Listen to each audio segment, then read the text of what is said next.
রে ভাই আসে ভাই ভাই ভাই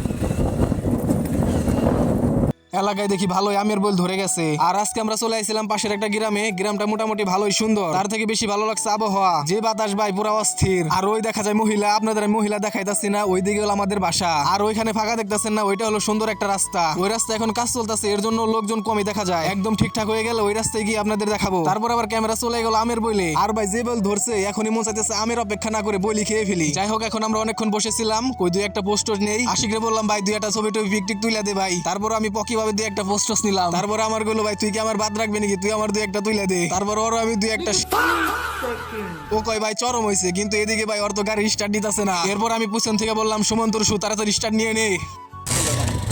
এরপর ভাই বিশ্বাস করেন এক দিকে স্টার্ট নিয়ে নিছে। তারপর ভাই সরাসরি ক্যামেরা অন করলাম চকের মধ্যখানে, দেখি ভাই পুরা মাথা নষ্ট ভিউ। ক্যামেরা অন না করে থাকতেই পারলাম না। দেখেন ভাই এখানে হলো মরিচ আচার আর হলো পেঁয়াজ, আর এটা হইতাছে রসুন কাছ থেকে দেখাই, আর এটা হলো পেঁয়াজ, যারা জানেন না তাদের নিচ থেকে দেখাই, দেখতে অনেক সুন্দর লাগে। বাড়ির প্রায় কাছেই চলে আইছি। আশিক কয় ওইদিকে ক্যামেরাটা ধর। তারপর ক্যামেরা ধরেই তো আমি পুরো অবাক, দেখি ভাই অনেকগুলো পাখি, দেখেই তো মনটা জুড়িয়ে গেল। তখন ভাই বিশ্বাস করেন আমাদেরও মনে চাইছিল ওখানে বসে একটু ফিল নেই, কিন্তু কিভাবে সম্ভব, আমরা তো ভাই মানুষ। তার একটু সামনে গিয়ে দেখি ক্যাট কালো বিড়াল, দেখেই তো ভাই বিশ্বাস করেন আকাম করতে মন চাইলো। তারপর আর কি ভাই সাদা মনে একটু আকাম করতে মন চাইলো।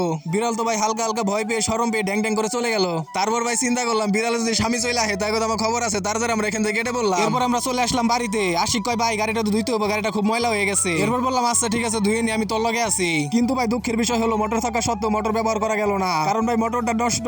এদিকে ভাই আশিকের গাড়ি ধোয়া দেখার জন্য একটা কুত্তা চলে আইছিল। কুত্তা আবার আমার ক্যামেরা দেখে দৌড় দিয়ে পালিয়ে গেল। যাই হোক, গাড়ি ধোয়ার পরে কেমন চকচক হয়, কেমন পরিষ্কার হয়, ওইটা আপনাদের দেখাইতাছি একটু পরেই। এই দেখুন গাড়ি ধোয়ার পরের অবস্থা কেমন হয়েছে অবশ্যই কমেন্টে বলে যাবেন। এরপরে দেখি ইফতারের বেলা হয়ে গেছে, বের করে নিলাম আমাদের পাগলা ঘোড়া। তারপর টই টই করে চলে আসলাম ইফতারির মিলাদে। এসে দেখি মোটামুটি ভালোই লোকজন হয়েছে।